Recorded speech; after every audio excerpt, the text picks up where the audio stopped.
बिस्मिल्लाहिर्रहमानिर्रहीम। अस्सलाम वालेकुम दोस्तों, मेरा नाम वारिस महमूद है। आज मैं आपको नफ्सियाती तौर पर मजबूत लोगों की 4 निशानियां बताऊंगा। आज कोई भी बंदा ऐसा नहीं होगा जो अपने आप को कमज़ोर करेगा, लेकिन चलें आज मैं आपको नफ्सियाती तौर पर मजबूत तरीन इंसानों की कुछ निशानियां बता देता हूं। सबसे पहली निशानी, जो लोग नफ्सियाती तौर पर मजबूत होते हैं वो कभी भी अपनी तारीफ़ खुद नहीं करते। पहले मैं आपको यहाँ पे भी ये बता दूं कि अपने काम के बारे में बताना या अपनी पेशी के बारे में बताना ये तारीफ़ के ज़ुमरे में नहीं आता। दूसरी निशानी, नफ्सियाती तौर पर मजबूत इंसान हमेशा दूसरों की तारीफ़ें करते हैं, दूसरों के अच्छे फ़ैसलों को अप्रिशिएट करते हैं, दूसरों के नेक कामों को ये हमेशा दिल से सहराते हैं। ये मजबूत लोगों की निशानियों में से, जो नफ्सियाती तौर पर मजबूत लोग होते हैं उनमें ये एक निशानी होती है, याद रखिएगा।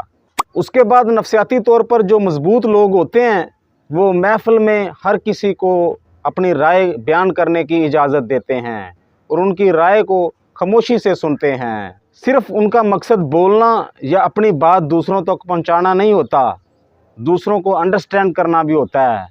इसलिए तो कहते हैं कि पहले तोलो और फिर बोलो, और महफ़िल में हमेशा अपनी मुस्कुराहट को कायम रखो। अना को थोड़ा कम रखते हैं क्योंकि उनको पता है कि अकड़ के किसी से भी सबकत नहीं जा सकती।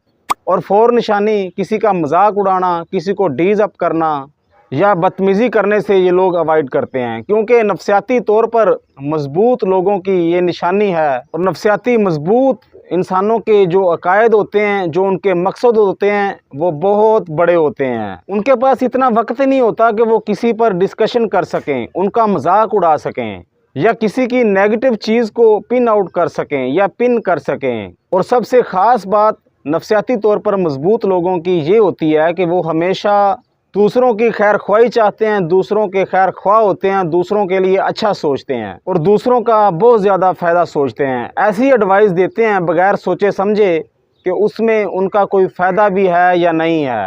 दोस्तों, अगर ये वीडियो आपको अच्छी लगे तो दूसरों के साथ ज़रूर शेयर कीजिएगा। हो सकता है आपके एक शेयर से अल्लाह ताला किसी की ज़िंदगी और दिल बदल दे। अपना और अपने साथ जुड़े रिश्तों का ख्याल रखिएगा।